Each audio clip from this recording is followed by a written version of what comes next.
Hello दोस्तों, कैसे हैं आप सब। स्वागत है आपका सीबीसीटी एंड एमपी एग्जाम में। आज हम आप लोगों के लिए टॉप 25 क्वेश्चन लेकर आए हैं जो एग्जाम के लिए बहुत ही इम्पोर्टेंट क्वेश्चंस हैं। तो चलिए आज की क्लास पर ज़्यादा देर ना करती हुई आज के क्वेश्चंस हैं वो स्टार्ट करते हैं। तो ये हमारा जो पहला क्वेश्चन है, पढ़ते हैं अपना पहला क्वेश्चन। यमुना से ना जुड़ने वाली नदी कौन सी है? यमुना से ना जुड़ने वाली नदी कौन सी है? ऑप्शन पढ़ते हैं, चंबल, बेतवा, सिंध और सोन। तो इसका जो हमारा सही आंसर है वो है हमारा कौन सा? सोन। सोन नदी जो है वो यमुना से नहीं जुड़ती है। तो चलते हैं हम अपने नेक्स्ट क्वेश्चन की ओर, देखेंगे अपना सेकंड क्वेश्चन। जो हमारा अगला सेकंड क्वेश्चन है वो है, केवई नदी किस नदी में मिलती है? ऑप्शन पढ़ेंगे, खान नदी में, जोहला नदी में, सोन नदी में और इनमें से कोई नहीं। तो केवई नदी हमारी जो है वो सोन नदी में जाकर मिल जाती है। कहाँ पर मिल जाती है? सोन नदी में जाकर मिलती है। और जो हमारी सोन नदी होती है वो यमुना से नहीं जुड़ी हुई है। तो इसी के साथ साथ यहाँ पर एक क्वेश्चन ये बन गया कि केवई नदी किस नदी में मिलती है? तो ये मिलती है हमारी किस में? सोन नदी में। चलते हैं हम अपने अगले थर्ड क्वेश्चन की ओर, देखेंगे हम अपने अगले थर्ड क्वेश्चन को। तो जो हमारा थर्ड क्वेश्चन है वो है हमारा कौन सा? कि ओरछा एक शाही कस्बा है जो किस नदी के किनारे पर स्थित है? ये सभी जानते होंगे आप लोग कि ओरछा एक शाही कस्बा है जो कौन सी नदी के किनारे बसा हुआ है। तो सभी जानते हैं ये हमारा किस नदी के किनारे है? बेतवा नदी के किनारे बसा हुआ है। चलते हैं हम अपने अगले फोर्थ क्वेश्चन की ओर। हमारा जो अगला फोर्थ क्वेश्चन है वो देखेंगे हम अपने अगले क्वेश्चन को। अगला जो हमारा क्वेश्चन है वो है कि मध्य भारत के पठार में वन प्रदेश के अन्य भागों से किस प्रकार भिन्न है? मतलब इसमें यह पूछा गया है कि मध्य भारत के पठार में वन प्रदेश के अन्य भागों में किस प्रकार भिन्न। ऑप्शन पढ़ेंगे हम अपने, शीशम के वृक्ष के कारण, कटीली झाड़ियां होने के कारण, घने वन होने के कारण और सगौना कम होने के कारण। तो ये हमारा किस कारण भिन्न है? कटीली झाड़ियां होने के कारण अलग रूप से भिन्न है।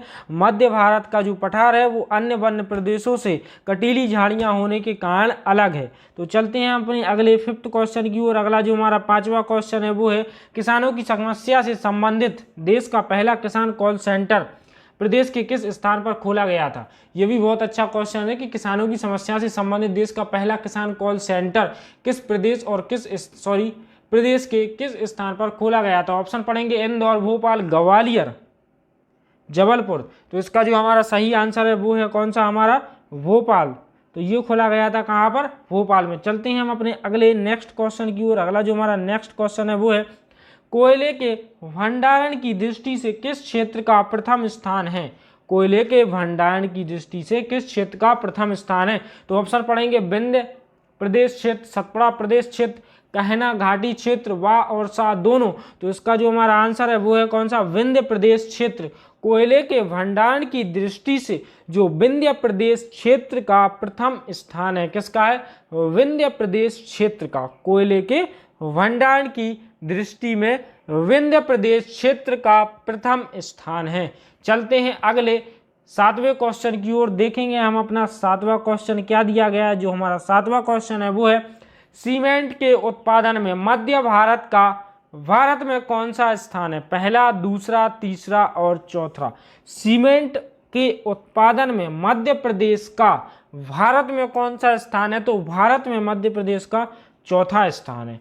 किसमें? सीमेंट उत्पादन में मध्य प्रदेश का भारत में चौथा स्थान प्राप्त है। चलेंगे अगले आठवें क्वेश्चन की ओर। आठवां जो हमारा क्वेश्चन है वो है, जेम्स एंड ज्वेलरी पार्क कहाँ स्थापित किया जा रहा है? ऑप्शन पढ़ेंगे, इंदौर, जबलपुर, भोपाल, सीहोर। तो जो हमारा जेम्स एंड ज्वेलरी पार्क है वो हमारा इंदौर में स्थापित किया जा रहा है। चलेंगे अगले क्वेश्चन की ओर। अगला जो हमारा क्वेश्चन है, इफ्का फार्मास्यूटिकल लिमिटेड मध्य प्रदेश के किस जिले में स्थित है? देवास, इंदौर, पीथमपुर और रतलाम। तो इसका जो हमारा आंसर हो जाएगा वो हो जाएगा कौन सा? रतलाम में। चलते हैं अगले क्वेश्चन की ओर। अगला जो हमारा क्वेश्चन है वो है कि निम्नलिखित में से कौन सा कारखाना जबलपुर जिले में स्थित नहीं है? ऑप्शन पढ़ेंगे, भारी वाहन कारखाना, गन कैरिज कारखाना, आयुध निर्माण कारखाना, HMT कारखाना। तो इसका जो हमारा सही आंसर है वो हो जाएगा कौन सा, HMT कारखाना। ये कारखाना जबलपुर में स्थित नहीं है, बाकी भारी वाहन कारखाना, गन कैरेज कारखाना, आयुध निर्माण कारखाना ये सभी जबलपुर में स्थित हैं, सिर्फ HMT इनमें से कारखाने को छोड़कर। अगला क्वेश्चन देखेंगे। अगला जो हमारा 11वां क्वेश्चन है वो दिया गया है कि मध्य प्रदेश में अनुसूचित जातियों में सबसे अधिक जनसंख्या किस जाति की है। मध्य प्रदेश में अनुसूचित जातियों में सबसे अधिक जनसंख्या किस जाति की है। ऑप्शन पढ़ेंगे, परिधान, रौतेले, जाटवा, इनमें से कोई नहीं। तो इसका जो आंसर हो जाएगा जाटवा। मध्य प्रदेश में अनुसूचित जातियों में सबसे अधिक जनसंख्या है जाटवा की। चलते हैं अगले 12वें क्वेश्चन की ओर। 12वां जो हमारा क्वेश्चन है वो है, मध्य प्रदेश की दूसरी सबसे बड़ी जनजाति कौन सी है। गोंड, भील, बैगा, कोरकू। तो मध्य प्रदेश की दूसरी सबसे बड़ी जनजाति है कौन सी, गोंड। चलते हैं अगले क्वेश्चन की ओर। अगला जो हमारा 13वां क्वेश्चन है वो है कि मध्य प्रदेश के निम्नलिखित क्रिकेटरों में से किसने भारत की ओर से टेस्ट मैच नहीं खेला। मतलब मध्य प्रदेश के निम्नलिखित क्रिकेटरों में से किसने भारत की ओर से टेस्ट मैच नहीं खेला। ऑप्शन पढ़ेंगे, अभय, खुरासिया, नरेंद्र, हिरवानी, मुश्ताक अली, राजेश चौहान। तो इसका जो हमारा आंसर है वो है अभय। वर्ष 2008 में मध्य प्रदेश में 2 नए जिले गठित किए गए, पहचानिए इनमें से कौन थे। ऑप्शन पढ़ेंगे, अलीराजपुर, बुरहानपुर, सेकंड ऑप्शन में दिया है हमारा बुरहानपुर और अनूपपुर, थर्ड ऑप्शन में दिया है सिंगरौली और अनूपपुर, फोर्थ ऑप्शन में दिया है सिंगरौली और अलीराजपुर। तो यहाँ पर इसकी व्याख्या भी दी गई है, तो पढ़ लेते हैं उसको भी। वर्ष 2008 में क्या हुआ, मध्य प्रदेश में 2 जिले गठित किए गए थे, अलीराजपुर व सिंगरौली। अलीराजपुर झाबुआ जिले में से तथा सिंगरौली सीधी जिले में से गठित हुआ था। तो आप लोग समझ गए होंगे कि वर्ष 2008 में क्या हुआ था, मध्य प्रदेश में जो 2 नए जिले गठित किए गए थे, जिनमें से अलीराजपुर व सिंगरौली और अलीराजपुर झाबुआ जिले से तथा सिंगरौली सीधी जिले से गठित हुआ था। चलते हैं हम अपने अगले 15वें क्वेश्चन की ओर। हमारा जो अगला 15वां क्वेश्चन है वो है, निम्नलिखित में से कौन सा शहर भारतीय मानक समय इंडियन स्टैंडर्ड टाइम देशांश के निकट होता है। तो ऑप्शन पढ़ेंगे, होशंगाबाद, सेकंड ऑप्शन में दिया है उज्जैन, थर्ड ऑप्शन में दिया है सागर, फोर्थ ऑप्शन में दिया है रीवा। तो इसका जो हमारा सही आंसर हो जाएगा वो हो जाएगा हमारा कौन सा, रीवा। तो चलते हैं हम अपने अगले नेक्स्ट क्वेश्चन की ओर। अगला जो हमारा क्वेश्चन है वो है, निम्नलिखित राष्ट्रीय राजमार्गों में से किसकी मध्य प्रदेश में लंबाई सर्वाधिक है। तो ऑप्शन पढ़ेंगे, आगरा, ग्वालियर, देवास, मुंबई, सेकंड ऑप्शन में दिया है वाराणसी, रीवा, जबलपुर, सैलम और थर्ड ऑप्शन में दिया है जबलपुर, भोपाल, जयपुर, फोर्थ ऑप्शन में दिया है झांसी, सागर, लखनऊ। तो इस हिसाब से इसका जो हमारा आंसर है वो दिया गया है हमारा कौन सा, ए ऑप्शन में दिया गया है आगरा, ग्वालियर, देवास और मुंबई। तो चलते हैं इस बार इसके बारे में थोड़ा जानते हैं 15वें क्वेश्चन के बारे में। इसका जो हमारा आंसर था वो था हमारा कौन सा, रीवा। तो क्या था, भारतीय मानक समय जो पूर्वी देशांतर इलाहाबाद के पास से गुजरती है और इसके सर्वाधिक निकटतम रीवा शहर है।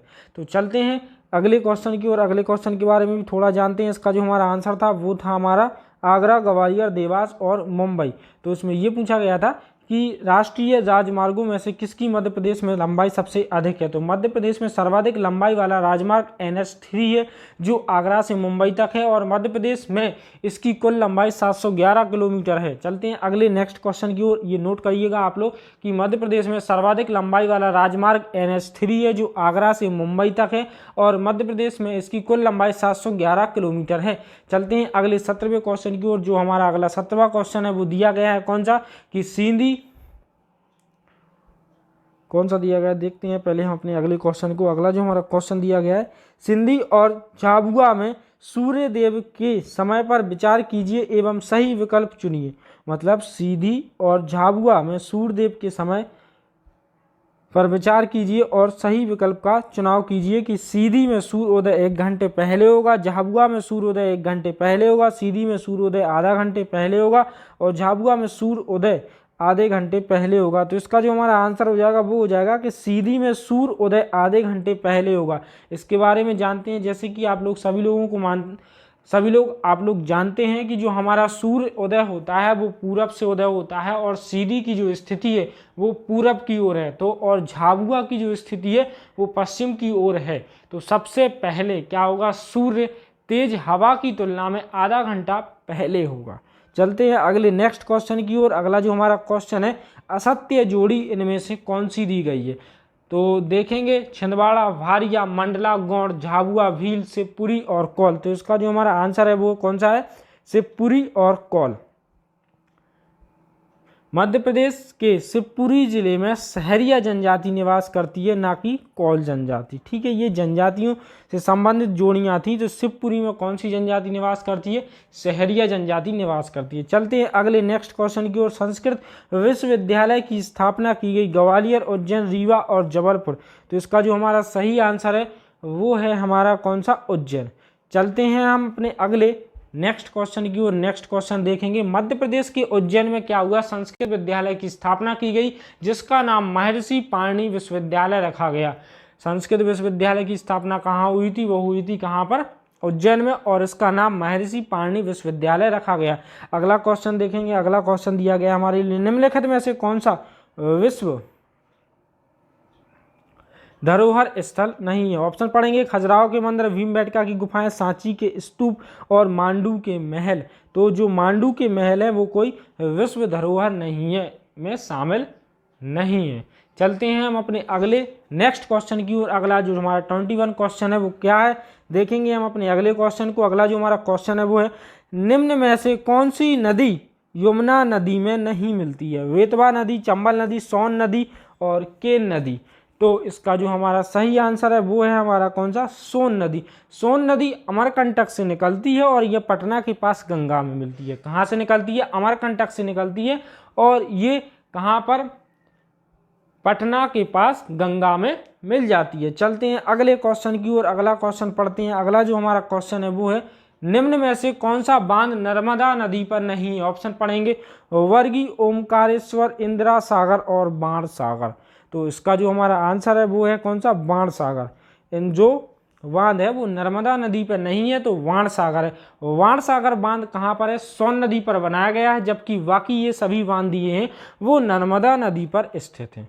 अगला क्वेश्चन देखेंगे, वधाई है, ये क्वेश्चन ऐसा दिया गया है, ये क्या है देखते हैं। बुंदेलखंड का लोक नृत्य है, मालवा का लोक नृत्य है, या फिर सी ऑप्शन में दिया है दिवाली के दूसरे दिन भोपाल में मनाया जाने वाला त्योहार है, या फिर बघेलखंड का लोक नृत्य है। तो इसका जो हमारा आंसर हो जाएगा वो हो जाएगा कौन सा, बुंदेलखंड का एक लोक नृत्य है। वधाई क्या है, बुंदेलखंड का लोक नृत्य है, और मालवा का लोक नृत्य क्या है, राई है। चलते हैं अगले क्वेश्चन की ओर। अगला जो हमारा 24 नंबर का क्वेश्चन है वो देखेंगे हम अपना। मध्य प्रदेश के निम्नलिखित में से किस जिले में मृदा अपरदन, मिट्टी का कटाव की समस्या है। जबलपुर में, सीहोर में, मुरैना और खंडवा में। तो ये हमारी समस्या है कहाँ पर, सबसे ज़्यादा मुरैना में। मध्य प्रदेश में मुरैना जिले में क्या है कि मृदा अपरदन की समस्या सबसे अधिक है, और यह समस्या चंबल और वहाँ की सहायक नदियों के द्वारा निर्मित होती है। अगला क्वेश्चन पढ़ते हैं। अगला जो हमारा आज का लास्ट क्वेश्चन है वो कौन सा दिया गया है कि गिर के शेरों को रखने जाने हेतु किस राष्ट्रीय पार्क या अभयारण्य का चयन किया गया। तो ऑप्शन पढ़ेंगे, पेंच राष्ट्रीय उद्यान, कान्हा किसली राष्ट्रीय उद्यान, पालूपुर कूनू अभयारण्य और रातापानी अभयारण्य। तो इसका जो हमारा आंसर है कौन सा, पालपुर कूनू अभयारण्य। पालपुर कूनू अभयारण्य गिरी के शेरों को रखे जाने हेतु पालपुर कूनू अभयारण्य का चयन किया गया। दोस्तों इसी के साथ साथ आज की जो हमारी क्लास होती है वो होती है यहीं पर समाप्त। ये जो हमारे टॉप 25 क्वेश्चन थे जो पेपर में आने लायक क्वेश्चन से, ये क्लास ऑब्जेक्टिव बेस्ड क्लास है। अब हम आगे चलकर ये ऑब्जेक्टिव क्लास जितनी है हम आप लोगों को जो ऑब्जेक्टिव क्वेश्चन इंपॉर्टेंट क्वेश्चन है वो प्रोवाइड करने के बाद थ्योरी क्लासेस इसकी स्टार्ट करेंगे। जय हिंद, जय भारत दोस्तों।